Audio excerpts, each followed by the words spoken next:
everybody. This is Beth Shibley, and I am with Aging Matters in Brevard, and we are here today with Wendy Garvin.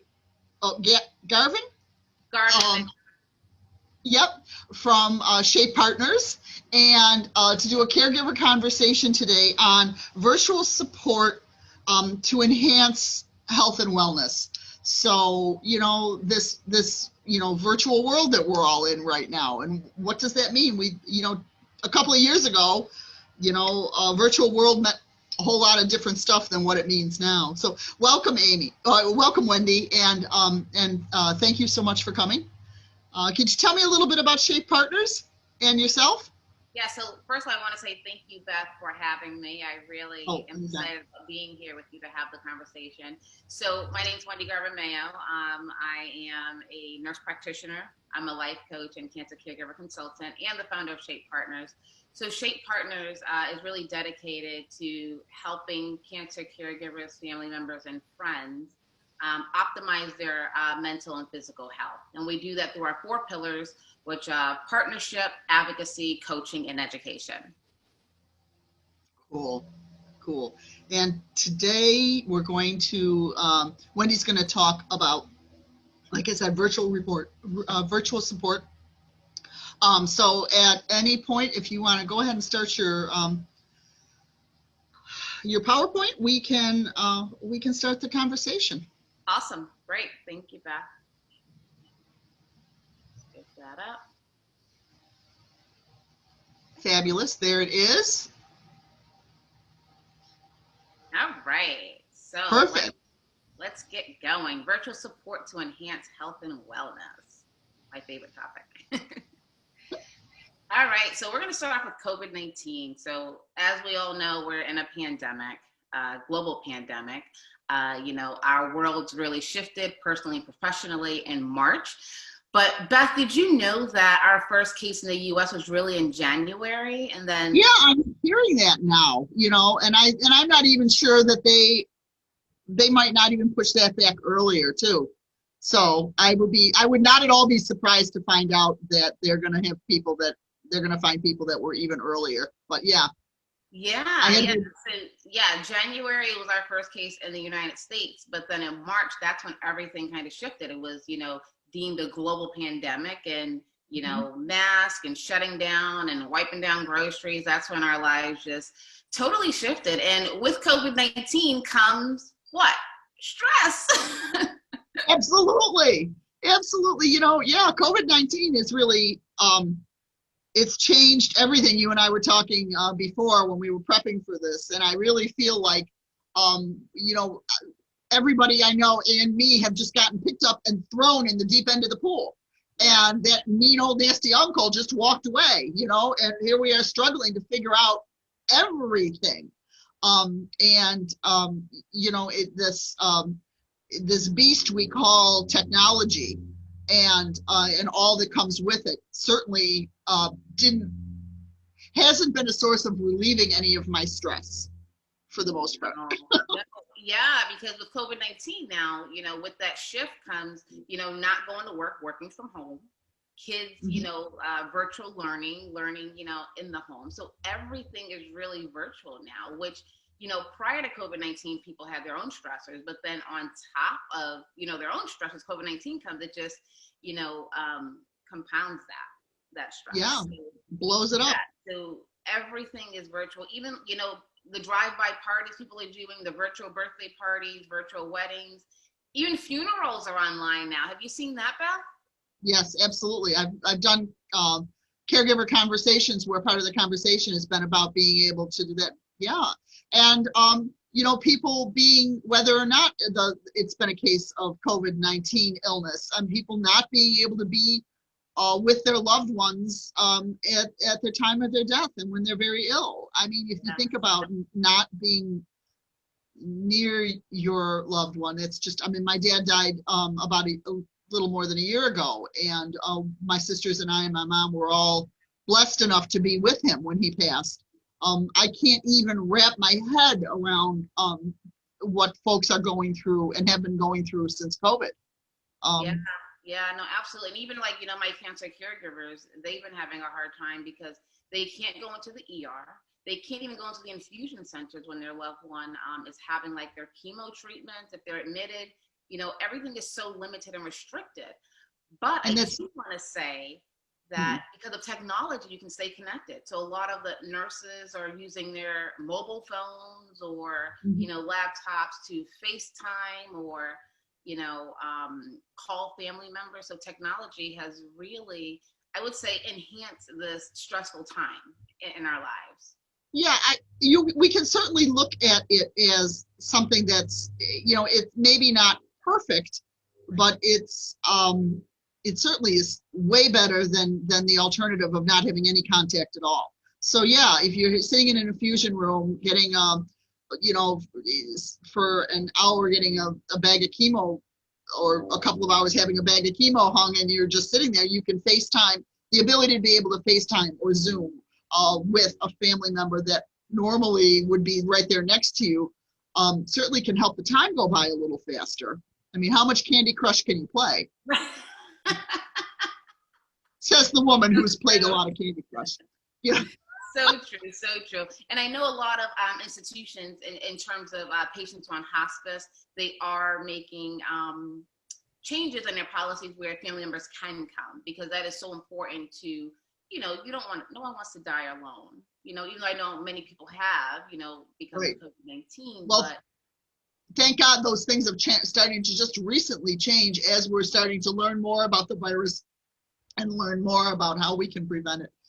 But also, things are right now, we're taping this in early December, and, right now things are really blowing up.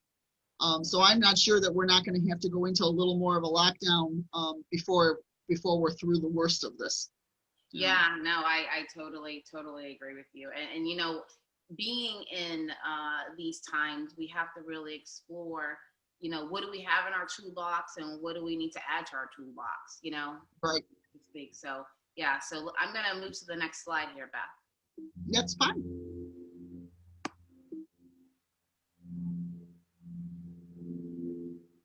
Okay, so stress. COVID-19 followed by stress. All right, so stress, I want to say this about stress. So stress can be a good thing, right? Because we do have good stressors in our lives, right? I don't want to make it sound like it's all bad. If you're having a wedding or you're surprised, those are stressful moments, right? So I would call those more so like external stressors.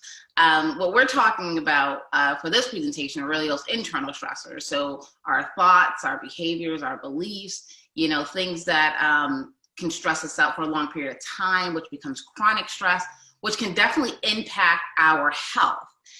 So that's why this slide is here, because with COVID-19 causing stress, it can definitely weigh on us and really have an impact on our health.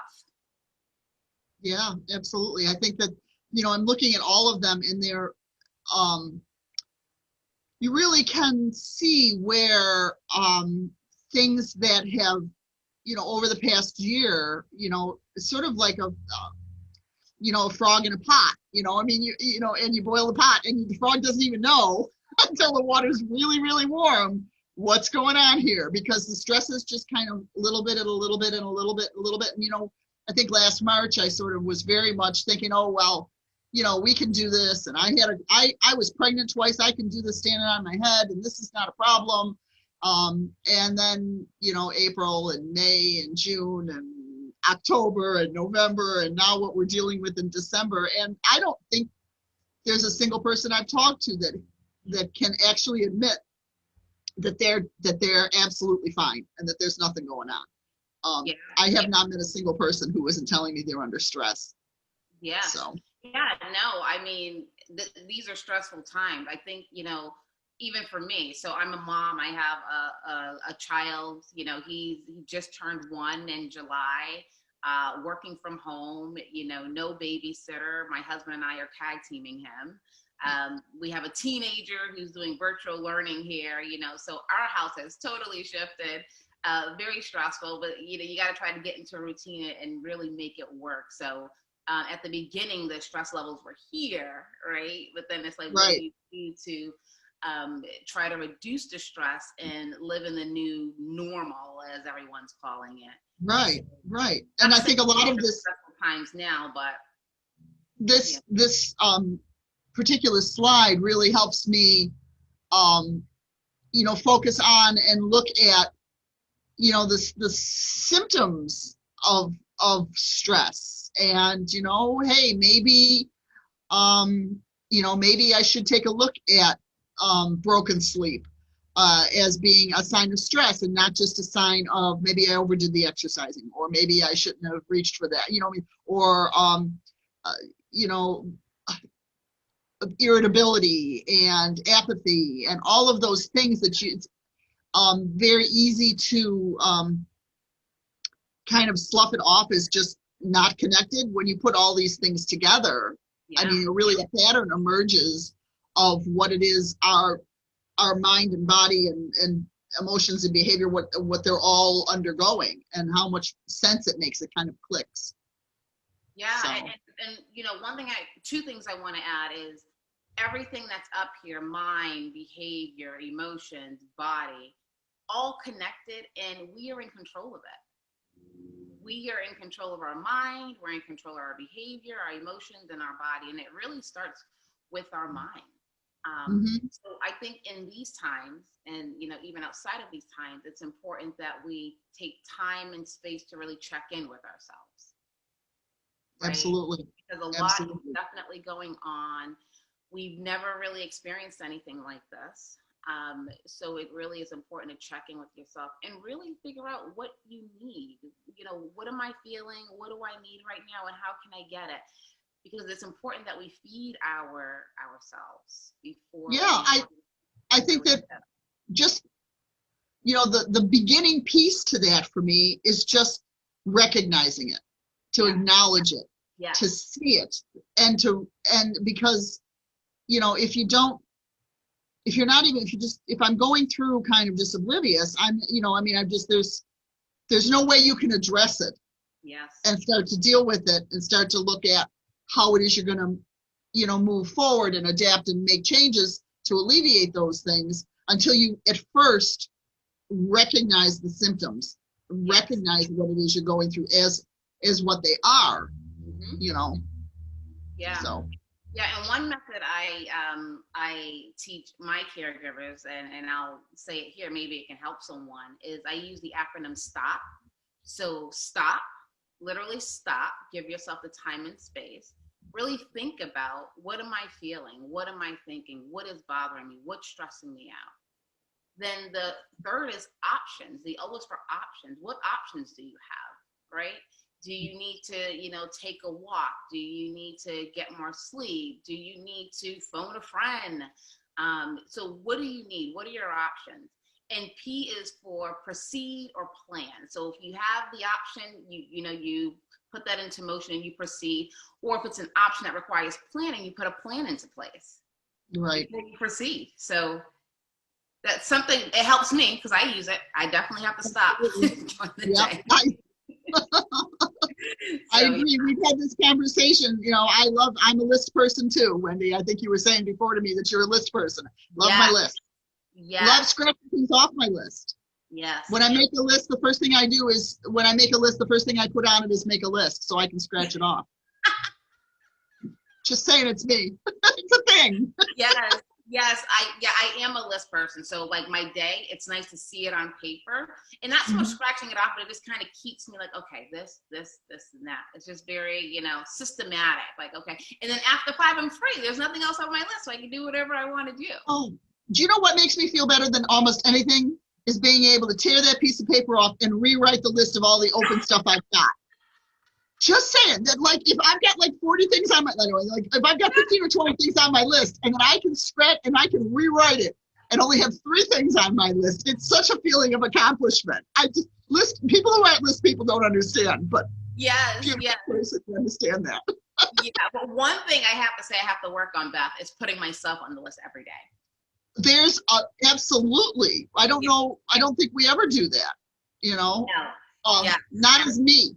I mean, and for many years, I mean, you're at the front end of this, Wendy, with new baby, but I'm a little more on the back end of it. But in the front end, it's really easy to put yourself nowhere on that list. And even if you do put yourself on that list, you're doing it as a wife, as a mother, as an employee, as a sister, as a daughter, as as a coworker, as a neighbor, never just as Wendy. Right. So putting yourself on the list is not any of those other people.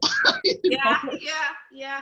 I'm going to work on that. I'm going to take that one for myself. Okay. Put myself on the list starting today. So, all right, we're going to go to the next slide. Okay. All right. So health and wellness. These all kind of trickle into each other, right? COVID-19 stress, health and wellness. So health is really the state of being without disease, illness, or injury. And wellness is what we do to get there, to meet that goal. So it's really our lifestyles, our behaviors. Right. I'm sorry, Beth, go ahead. I said, or stay there, is to get there and then stay there. Yeah, so how do you make it sustainable? It is really, that is key, Beth. That is key. How many, well, I'll ask you and I'll answer, but how many times have you started like a workout routine? How many times have you I've actually lost the same 50 pounds so many times, I really don't weigh anything at all. Yeah. I just want to put that out there. It really, that's really the kicker is motivating to get to a certain point of wellness. And I think that point, or that certain point of health, that I think that's that's very individual. And I think we have to have some grace with our expectations as to what we consider health when we consider wellness. I mean, my health I'm 60, like I said, and I'm not going to be putting my health up against my 25-year-old niece. That's not, we're not in the same category here anymore. Right.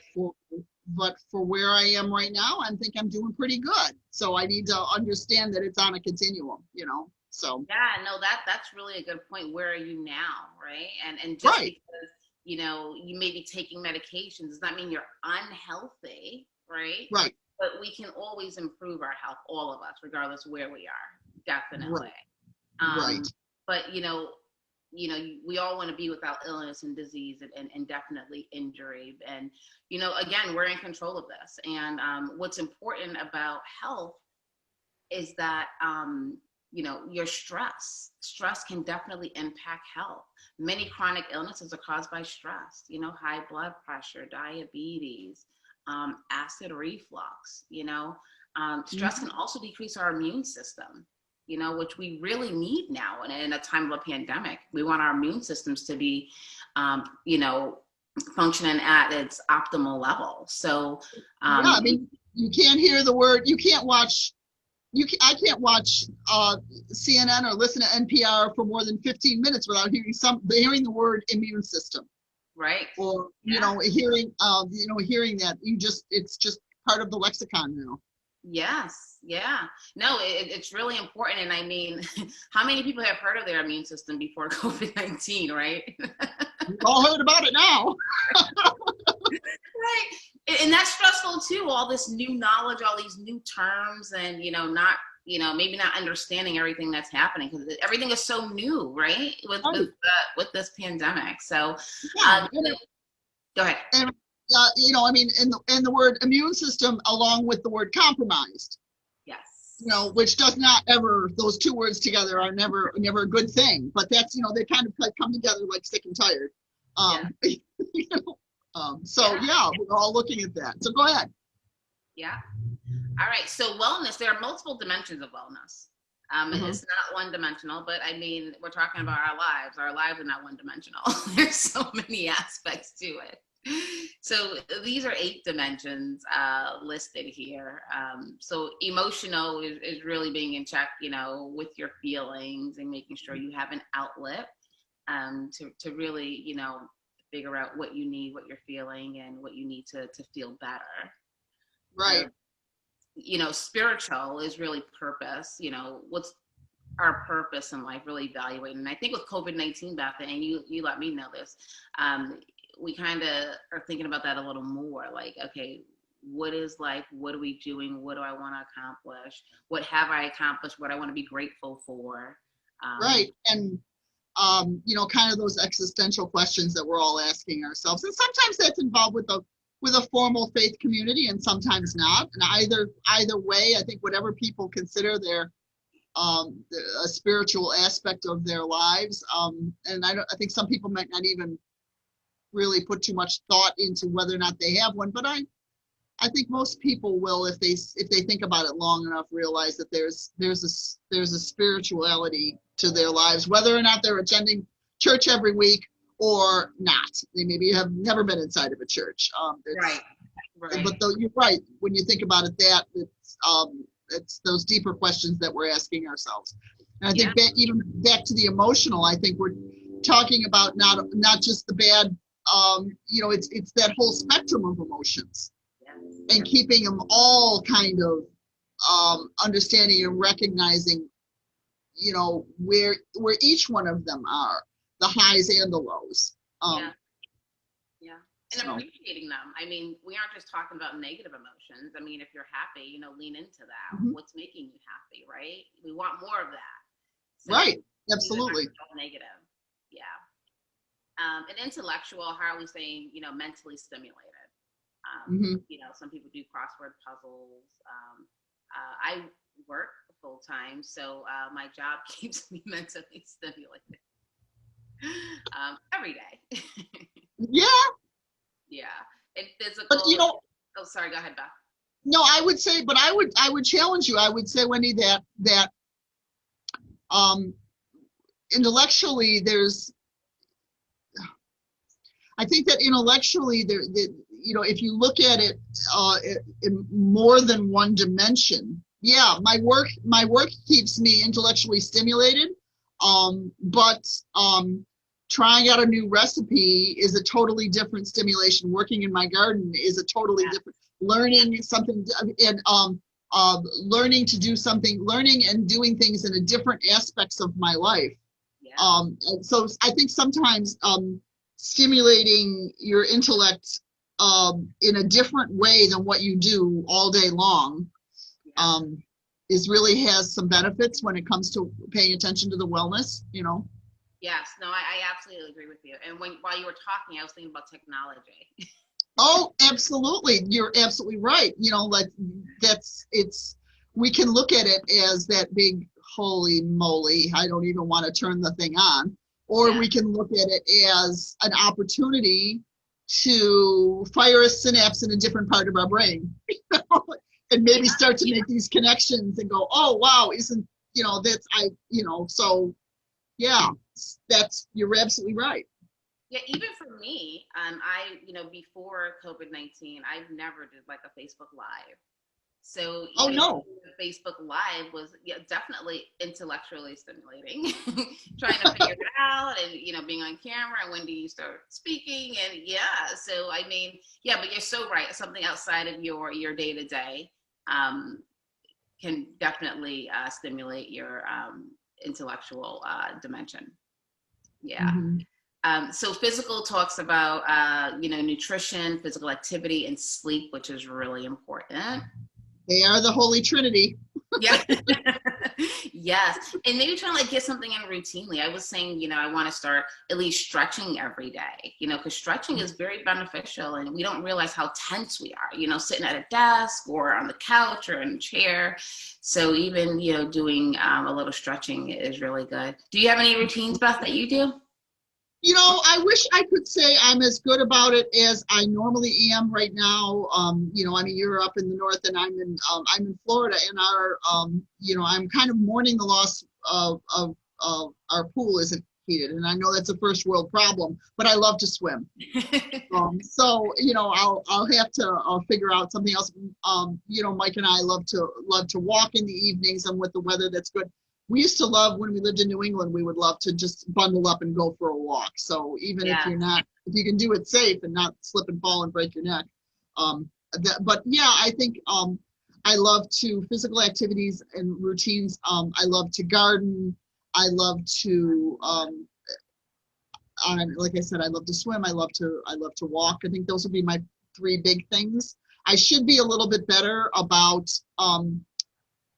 stretching and the exercising and the core thing. I think that's something I do need to get into. My husband has started a little bit of a exercise routine, and I'm sort of, he's on the floor doing it while we're watching the news, and I'm sort of thinking, I really should get down there and do some of these with him at the same time. So I'm sort of thinking that maybe this weekend I'm going to start doing doing some of the stretching exercises with him. Yeah, no, so.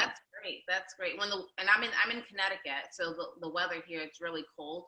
In the summer, we used to walk every day, multiple times a day, because that was our activity, getting out the house. But now that the weather has shifted, it's kind of like, oh, so now what do we do?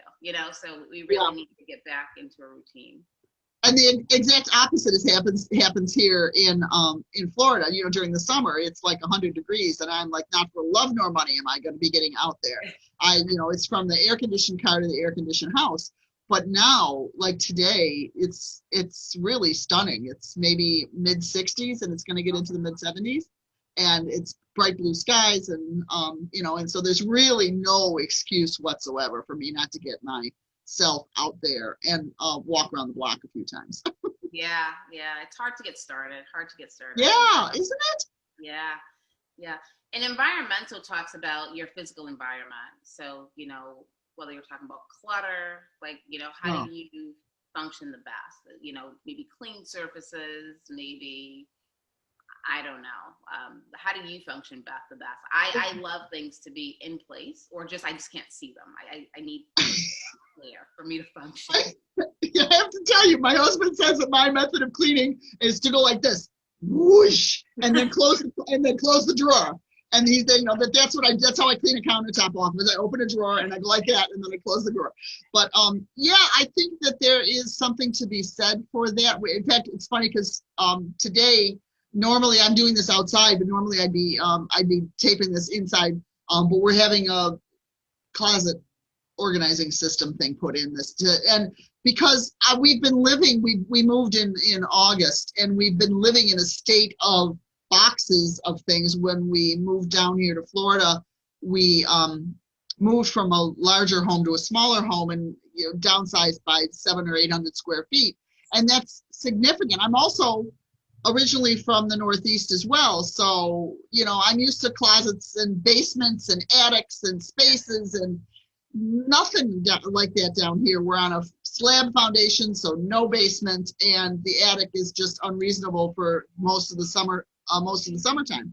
So we've been literally living with around boxes and stuff, and I can tell it adds to the clutter. And the environment it's going to feel so good when we can actually get things up where they go permanently.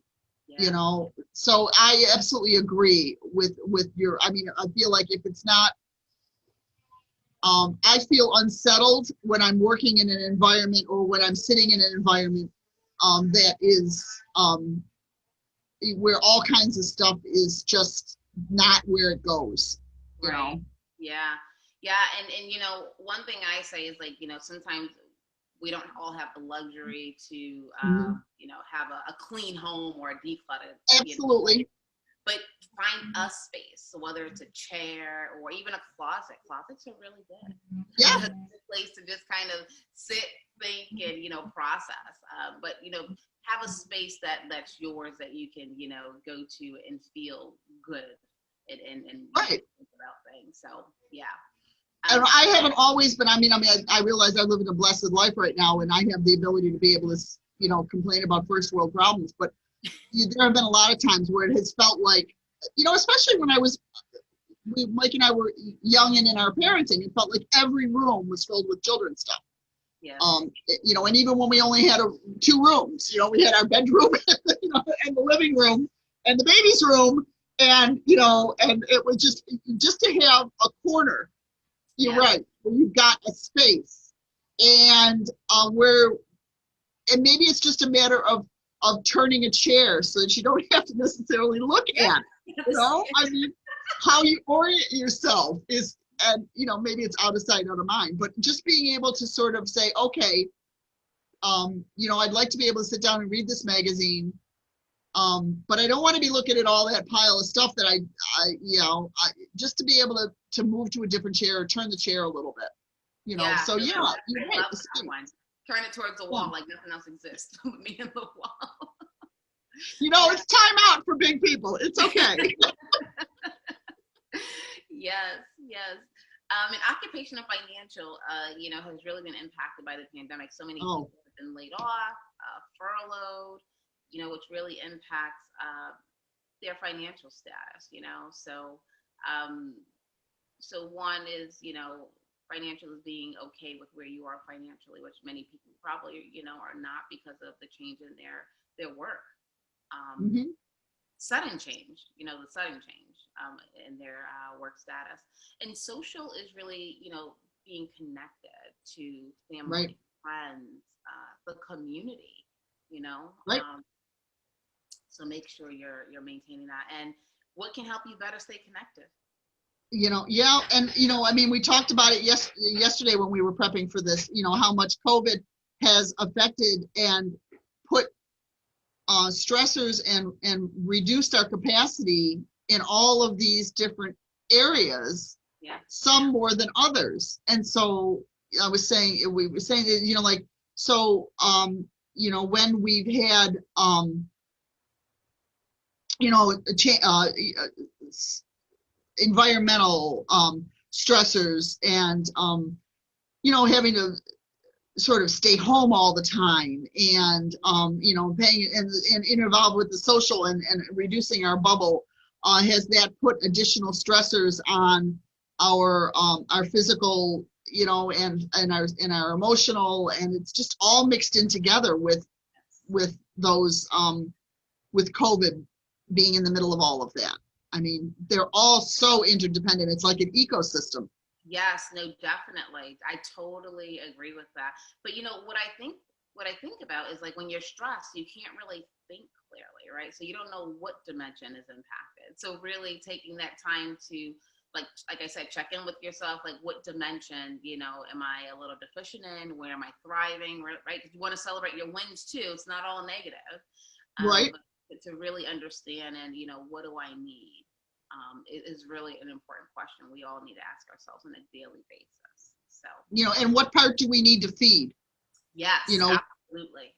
You know, where do we need to sort of pay attention to this particular, you know, child for now? You know, like sometimes like this particular thing, you say, you know, it's been a while since I've been able to get out and exercise. Today I'm going to take 20 minutes after dinner and we're going to go out and we're going to, you know, or I haven't picked up a magazine, you know, or a newspaper or a book, you know, in 2 months. This weekend, I'm going to set aside one evening to do that, you know. Right. So where you're right, where the next step from checking in, and that's the P part, is to plan and to proceed, right? Yes. Absolutely. And then, you know, you go out and take that walk, Beth, you know, you meet in the physical, but then even emotional, you may feel better, you know? Oh, absolutely. You feel, I think that, again, that goes to it being with all an interdependent ecosystem. And social, I mean, the social helps to be able to, because even as minimal as it is, to be able to just take a walk in a park or just in my neighborhood, and to say hi to another human being. You know, and you know, and so that, or a neighbor, or to, you know, see somebody 2 doors down and stop for 2 minutes and say, hey, how you doing? That's a social interaction that I'm not getting sitting on my couch. Yes. It's so funny you say that, because I was just telling my husband that I haven't seen our neighbors in a couple of days just because it's cold out too. And I'm like, I miss seeing a neighbor across the street. Like I haven't seen them, you know? Yes. So that social aspect is really important, really important.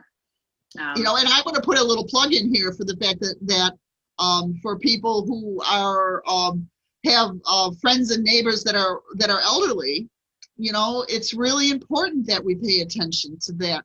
Yes. Neighbor that you haven't seen her garage door be open in a little while, or you haven't seen her go out to get her mail, or her newspapers are, yeah, those are really important things to do. So. Yeah, checking in to that community part, the social, right. The community is very important. And I'll share a story. So I have a friend who's older, lives alone, and, because of the pandemic, everyone's isolated, you're not seeing family. And we were on a call and she mentioned that she missed being hugged. And we take that for granted, but the sense of touch, right? Someone touching you, just giving you a hug. I was I was blown away. It was so simple, but so profound. I didn't even think of that. There's so many people who are alone, who don't have, community. They don't have family. They don't have friends. It's just them. They don't even have pets. I mean, even having a pet can, make you feel good because it's a living being. Well, I am absolutely a hugger. And, and sometimes it's not even I was, the other day I walked by and I said to Mike, I just need a hug. And I'm lucky enough to have my husband who can give me a hug, and he's in my bubble. But I realized I'm down a quart. I'm down a quart in hugs. And, and it's the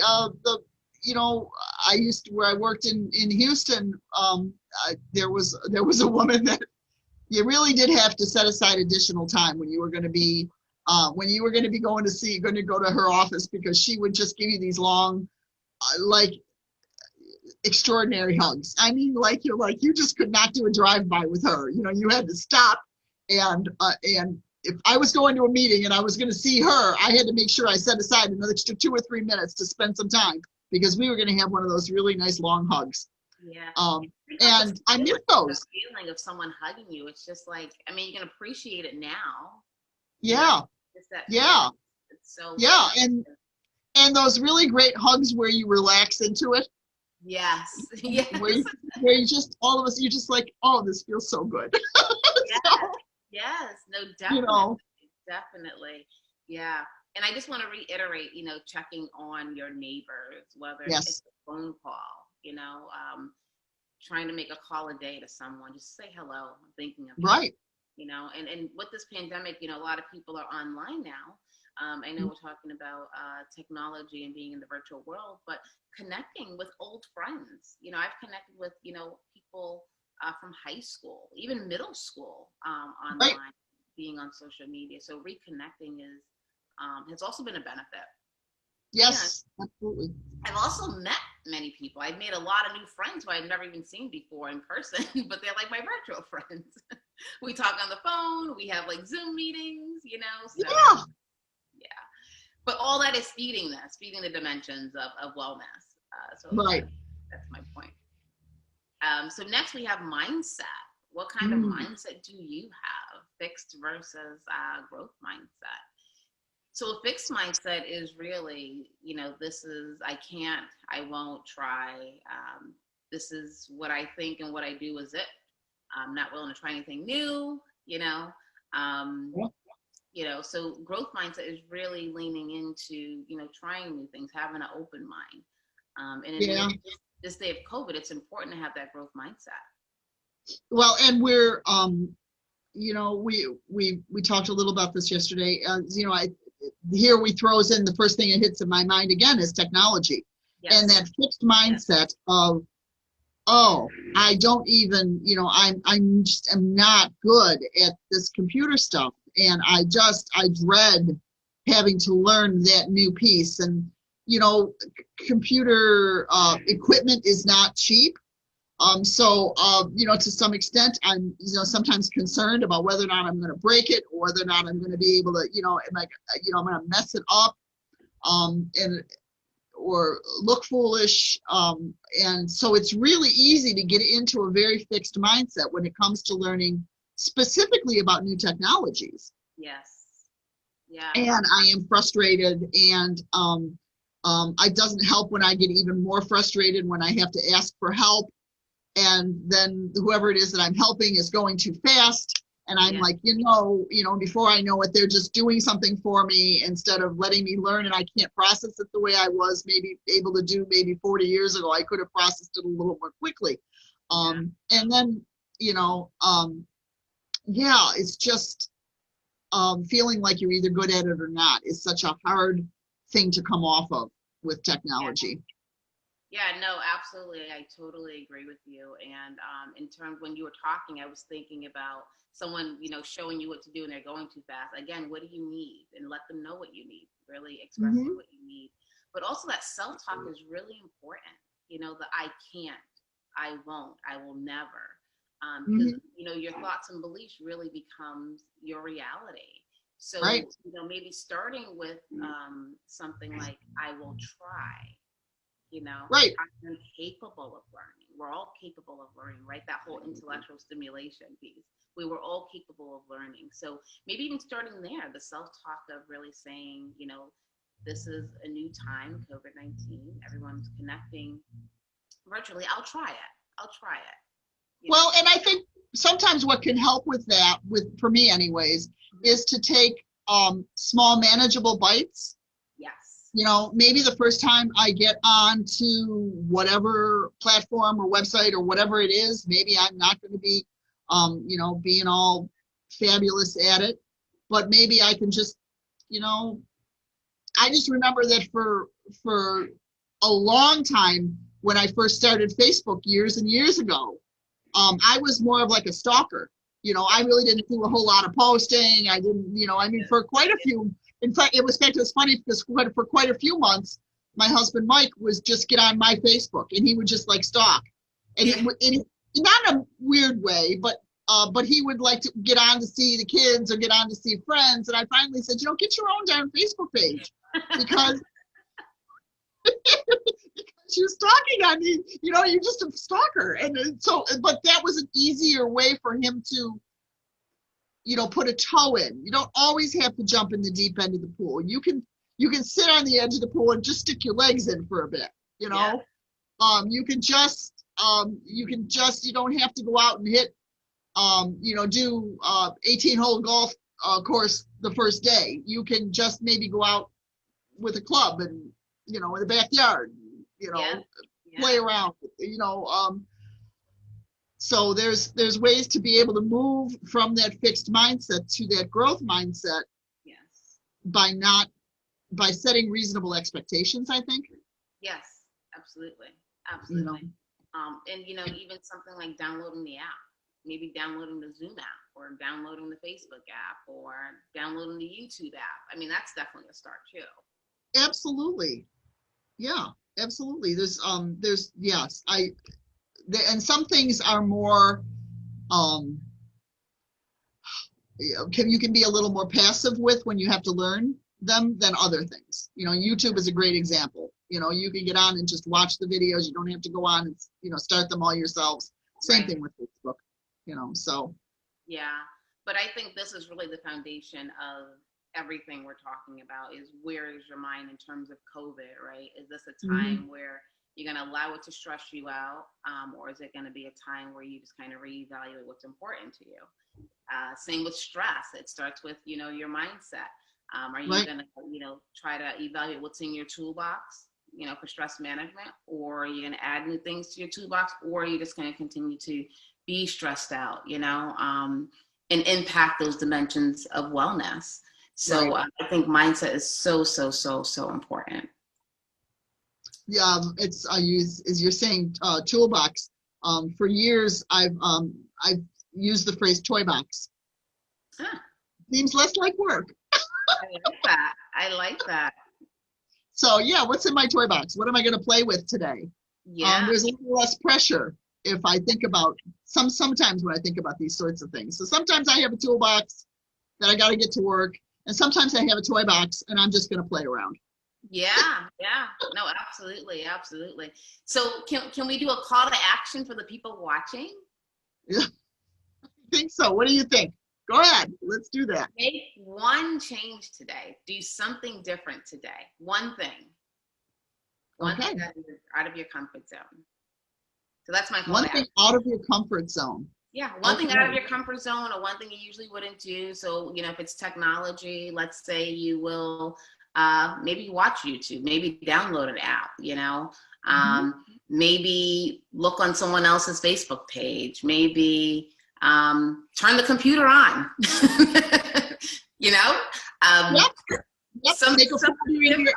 folder in your email box. Make a, check your email. Yes, figure out what the junk thing is. Send an email. Send an email. That's right. That's Yeah. right. Yeah. Text a friend a friend. Text a friend. Yes. Something different. Or even just telling yourself, I will try this, whatever this is. So that's right. So that's my call to action. Yeah, I found once you do those sorts of things, I will say, Wendy, the world just can really open up. Yes. I can't tell you how many times Google has saved my bacon. Because I have been like, how do I do this? And I think, oh, I'll Google it. And I'll be darned if it doesn't exist on Google. Right. And most of the time it's a YouTube video. Yes. So yeah, when we just moved in and my stove, the house is not new, and the stoves, the oven is had between the plates of glass in the oven was all messed up. The people who owned the house before us, they cleaned the oven, but between the plates in the oven, something had spilled between them. Mm-hmm. And I don't have the money to be able to replace the stove. So I thought, oh my God, how am I going to get into this? So I Googled it and I YouTubed it, and I'll be darned if there wasn't an instructional video on how to take the door off and then take the plates apart so I could clean in between the oven doors. And I went, oh my God. So yeah, Google will save your bacon. Honest to God. There's a YouTube video for everything. And while you're talking, I was thinking about the Alexa. Have you heard of the Alexa? Oh yeah. Where you can ask Alexa questions. And Alexa, I think you just plug it in and then she starts talking. I don't know if you have to program it. We have a couple, but I don't know how to. I know how to talk to her, but I don't know how to set them up. My husband. Oh well, sounds like you know your call to action later on today. Yes. Yes. Figure out what Wendy's going to be doing this afternoon after lunch for a little while. I'm going to actually figure it out. What do you need to do to get the Alexa up? Do you just plug it in, or do you have to program? Because we don't have it. I think there's something. I've heard that there's something about enabling skills, and I don't know what that means. And I think it's sort of must be like setting up. It must be a setting somewhere. And the only reason I'm saying I think there's a setup because when I play music, it'll say it's my husband's playlist. So I'm like, well, how do you know his playlist? It must be synced. He set it up.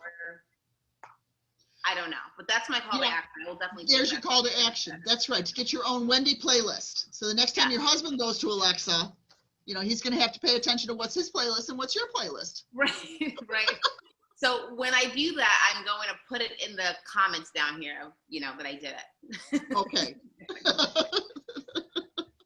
All right. So strategies to maintain your wellness. Of course, we can eat healthy. Try to make healthy choices.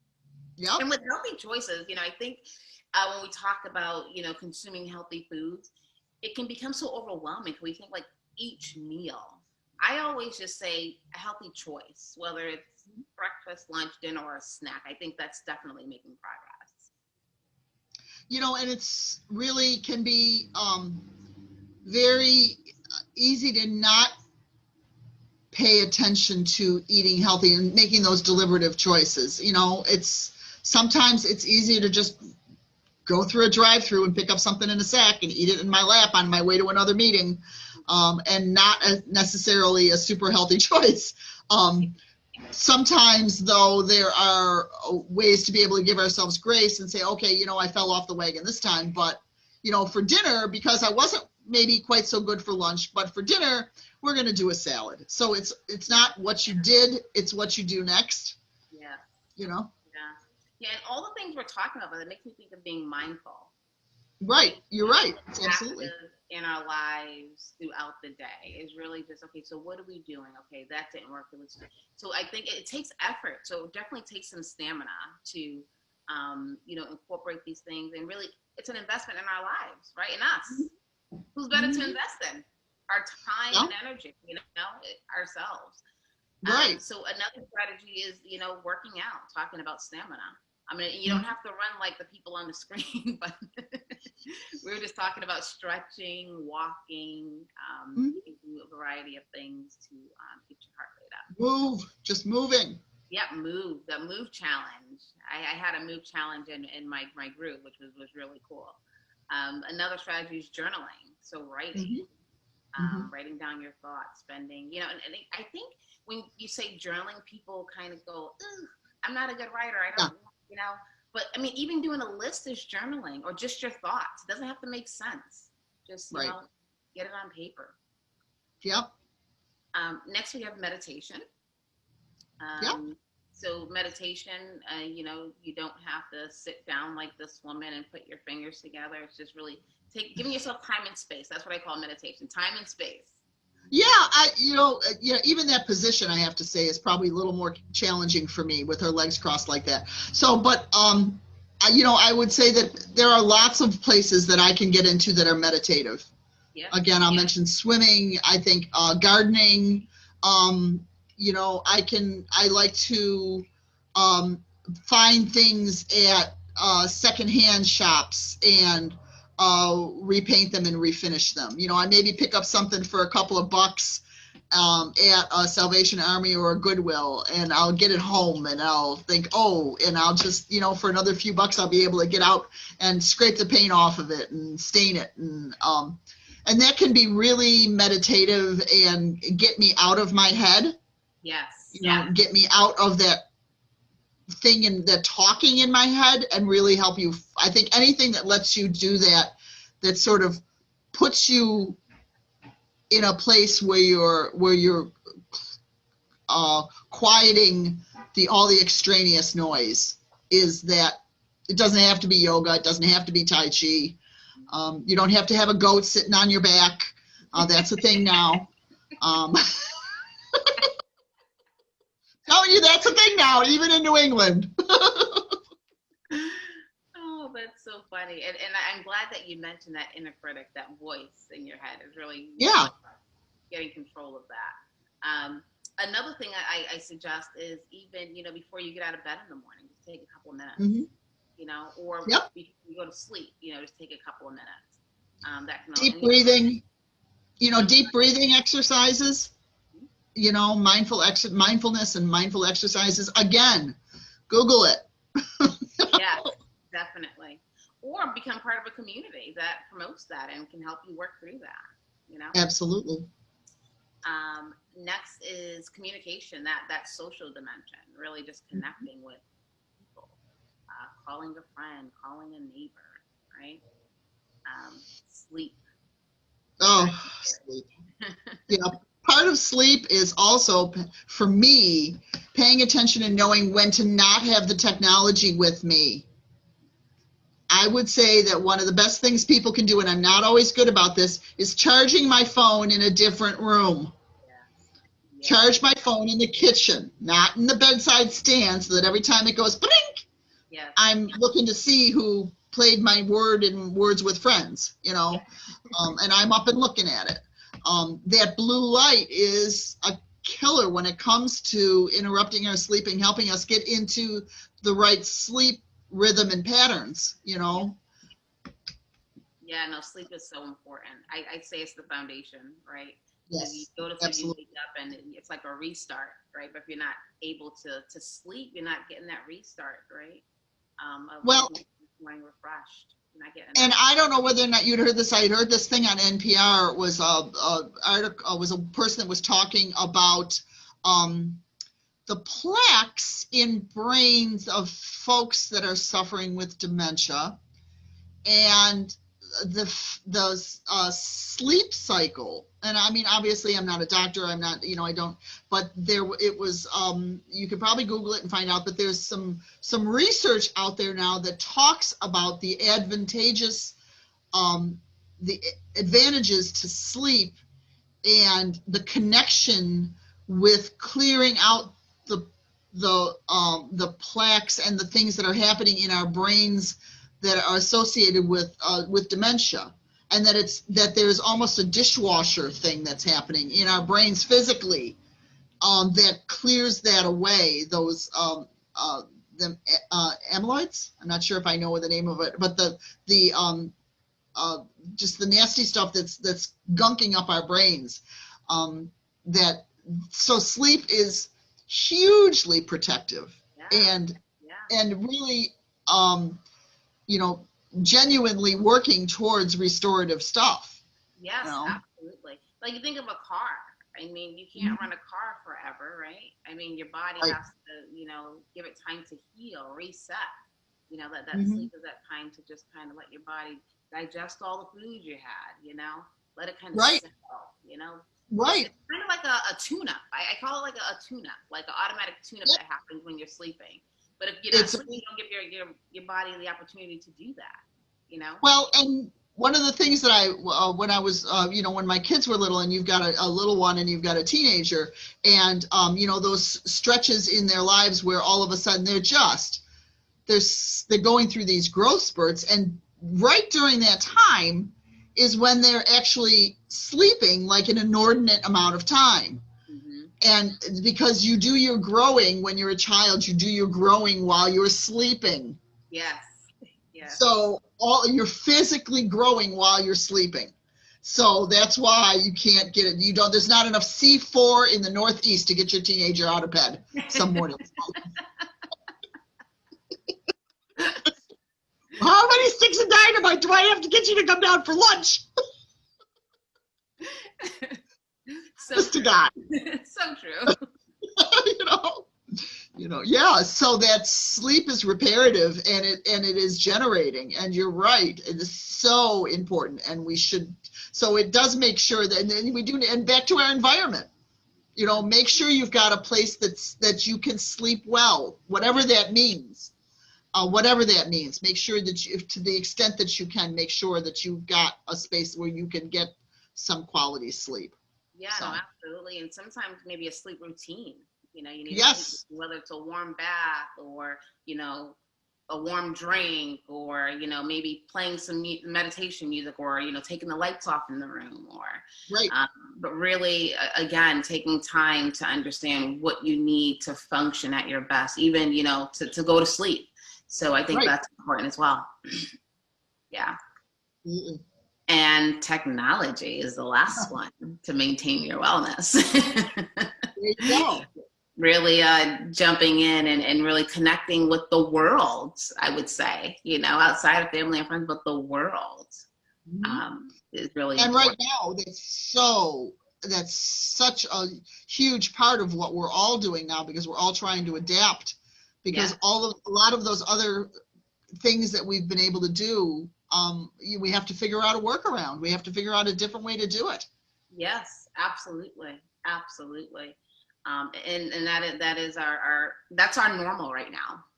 Right. That's normal. Having birthday parties online, that's normal now, Right.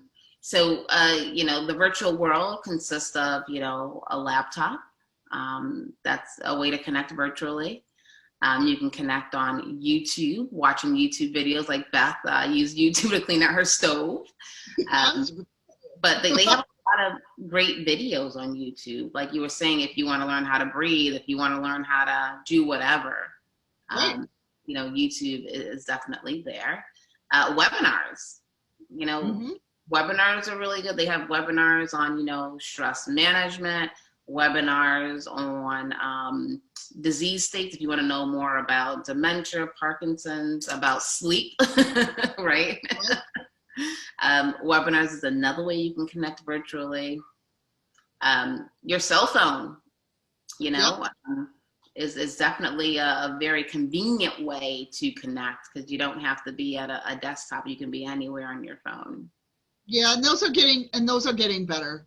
As far as, 10 years ago or 15 years ago, people, before the smartphones really became really good at having mobile apps. We talked about this a little yesterday. You can definitely tell if the website you're on when you're on your phone is not mobile friendly, because it's just miserable. But I think it's getting a whole lot better out there. So, people, I would highly recommend people who haven't made that jump over to a smartphone, if it's something you can tackle, it's certainly something to think about, because it will reopen your world, and it helps move you past that digital divide. And again, that fixed mindset to the growth mindset. Don't go in thinking you can't do it. You know, so. And that can be your something different. Yeah. Now it's not in the cards for everybody. It's an expense. Right. But you can. But if you have the capacity for it, don't dismiss it out of hand. Yeah, absolutely. Facebook. Hey.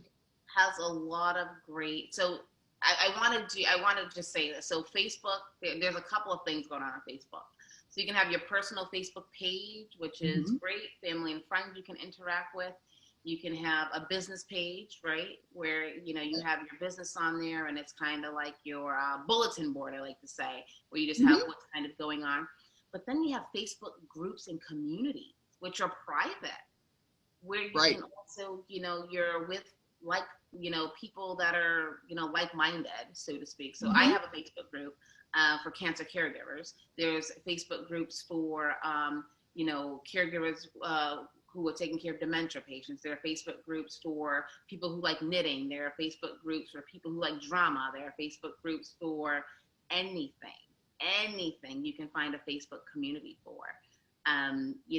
There's probably a Facebook community for people who want to learn technology, right? Where they're doing lessons on how to tap into technology. Yeah. But Facebook groups are great. And I wasn't aware of a lot of Facebook groups prior to COVID-19 and how beneficial they were.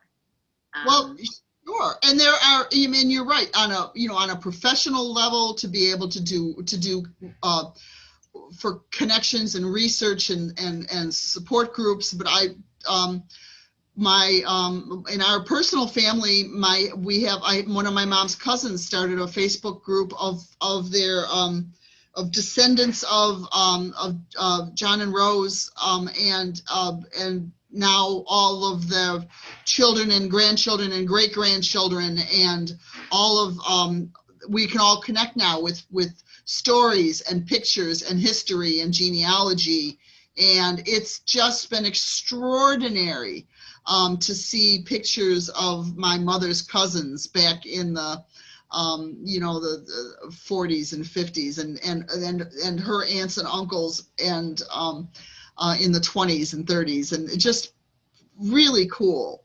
And what a way to connect now. When my mom's got cousins that live literally all over the world. And isn't that wonderful? Yeah, that's awesome. That is awesome. So it can be a personal, and you're right. It's usually the communities. I think I'm right that most of the time you communities you have to be invited into.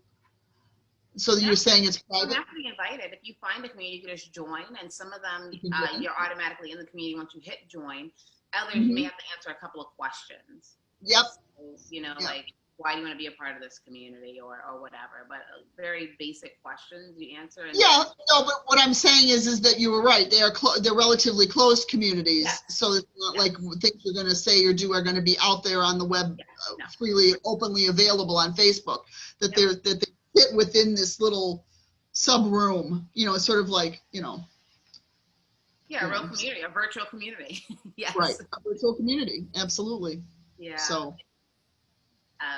And then support groups online where you are face-to-face. So I'm a part of a support group where we meet twice a month, and we are able to see each other. Now, these are people, again, I've never met in real life, but they are my friends, and we're part of community where we come together twice a month.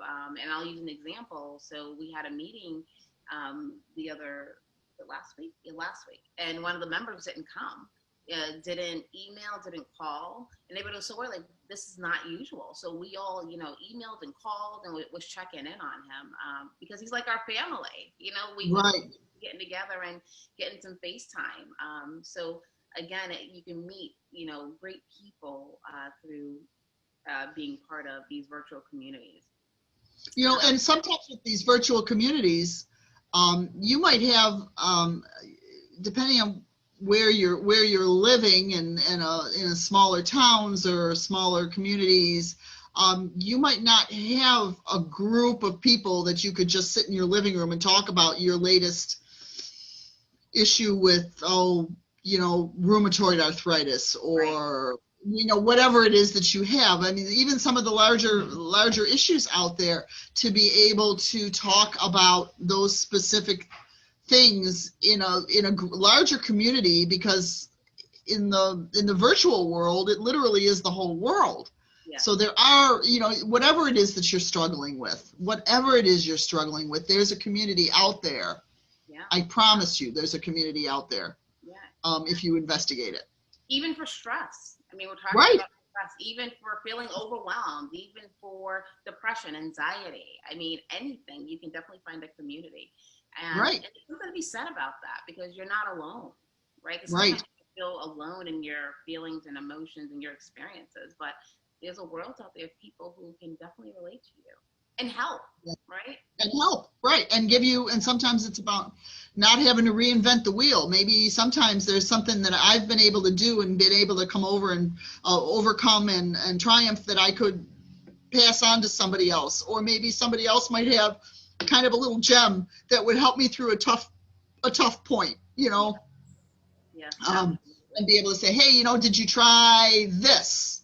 I'm thinking specifically, this is oversharing once again, but I was specifically thinking about somebody who told me a trick I had to, first colonoscopy, and that's not a pleasant thing. But you have to drink this nasty stuff. White grape juice cuts that taste. And so to mix that when you have to prep for that, to be able to have some white grape juice with you and to drink that alternatively, is a fabulous way to be able to help get you through that whole prep part of it. So there you go. So that's that sort of like, wouldn't have heard it if I hadn't been talking to somebody on the phone and they suggested it, and it was a phone. It wasn't a webinar or a support group, but it was a virtual connection where somebody said, hey, have you tried that? And I went, wow. And I've passed that little nugget along to many people. So yeah, that's awesome. That's awesome. Yeah. Now pass it on to the world, because we're going to be virtually aired. And one thing I want to say about the virtual world, YouTube and Facebook, prior to COVID-19, people may have had misconceptions about, the virtual world. But what I want to say, going back to mindset, is we are in control of what we consume. Mm-hmm. We are in control of what we consume. So people say, oh, there's all this stuff on Facebook, there's all this stuff on YouTube, there's all this stuff online. Yes, there is all that stuff, but we are in control of what we consume. So again, figuring out what you need and going after it, right? Mm-hmm. So I just wanted to kind of put that out there. Yep. And you do have to be very, you have to be aware, and you have to be, you can't be just oblivious, and certainly don't take everything at face value, because there's a lot of stuff out there that is not gospel, man. No, you're right. You're definitely right. But definitely protecting yourself from things you don't want to be, involved with, but also exploring it for things that can definitely be beneficial is important. So, yeah. All right. So next steps to virtual support. So what? Identify what type of support you need. What do you require? Right? So is it a caregiver group? Is it Alzheimer's support? Is it knitting? Is it learning how to sleep? Right? Why? What's your why? Think about the benefits of having the support, right? So, where are you now? What's your reality is really, number one. Number two is what's your goal? How is this going to solve that problem? And who?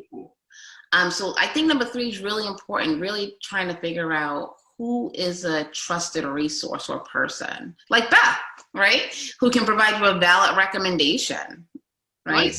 So sometimes it can be scary, like, I don't know, I don't really know where to start, but you can start by having a conversation with someone to say, hey, this is what I'm going through. Do you know a resource that I can use to help me with this? Feel a little more comfortable with that.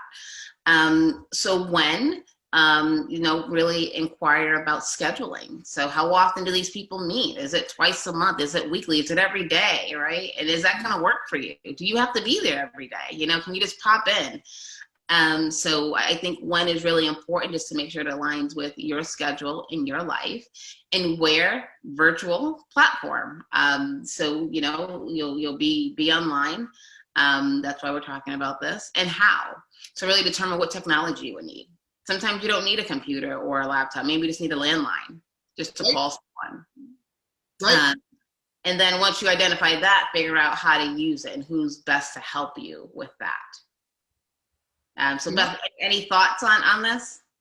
You know, you know, with the who, I think that when you, what I'm pulling out of number 3 is really the trusted resource. And back to that conversation, we just sort of ended with the last slide. We talked about, you know, being able to trust what it is you're talking, you know, what people are saying and talking, whether they're talking about a support group or information or resources. It really does help to talk to a trusted person and have a lead, not unlike, you know, when you've got a car and you move to a new city and your car goes on the fritz. You know, you don't necessarily just want to be just pulling into the first auto mechanic you see. You know, it really helps to talk to a coworker. Hey, where do you take your car to get it worked on? Or to a neighbor. Hey, where is it that, you know, where's the best, you know, I need to set up with a new dentist. Who do you trust? Who do you go to? So go to your go-to people where you can, to find those valid websites, to go to those valid virtual spaces. Talk to, and in cases of, you know, to talk to your doctor, talk to your pharmacist, talk to your nurse practitioner, talk to your friends and family about who it is where they can go with that, you know. No, that's definitely a good start. I totally agree with you. That's going to be the essential part to move you forward. Right, and the trusted person or resource. The when and the where, again, paying attention to where and when it works for you, to make sure that you're not just adding another layer of stress on what it is you're doing. So it's got to be able to be something that you really truly can incorporate it.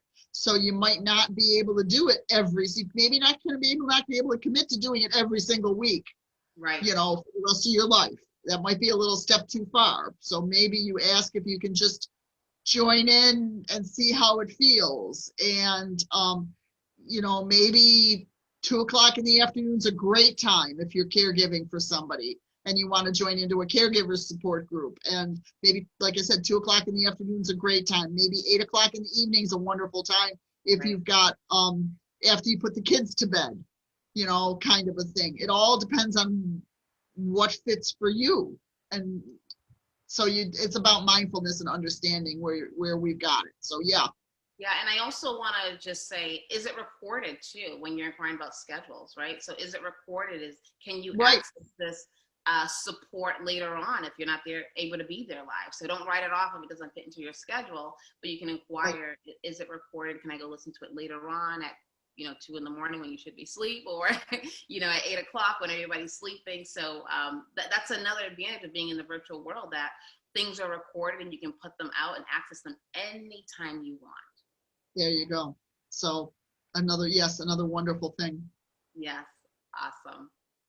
And I want to thank you all for your attention. This was great, Beth. I totally enjoyed this. This was awesome. Oh, this has been such a really good, timely, important caregiver conversation, Wendy. Yeah, thank you so much. I really appreciate it. Thank you all for joining us. This is awesome. Yeah, and thank you very much. And here's her Wendy's information. And again, this caregiver conversation that we're having. I mean, if you're watching this, you're already on Facebook or YouTube or our website, so you've already made the first step. So check out the website and check out Wendy up in Connecticut. This is one of the good things about Connecticut, about those making those virtual connections. A couple of years ago, Wendy, we wouldn't have known each other. We wouldn't have had necessarily any way of understanding that maybe somebody struggling down here with cancer and caregiving and for a loved one who's feeling alone and isolated, you know, this is another toy for their toy box. Yeah, no, absolutely, absolutely. So thank you again. I just want to leave everybody with, you are in control of your life. We're all in control, and we can do it. We can definitely do it. We can do this, right? Yes. I thank you so very much, Wendy. And you have a great day. You too, Beth. Take care. Bye-bye.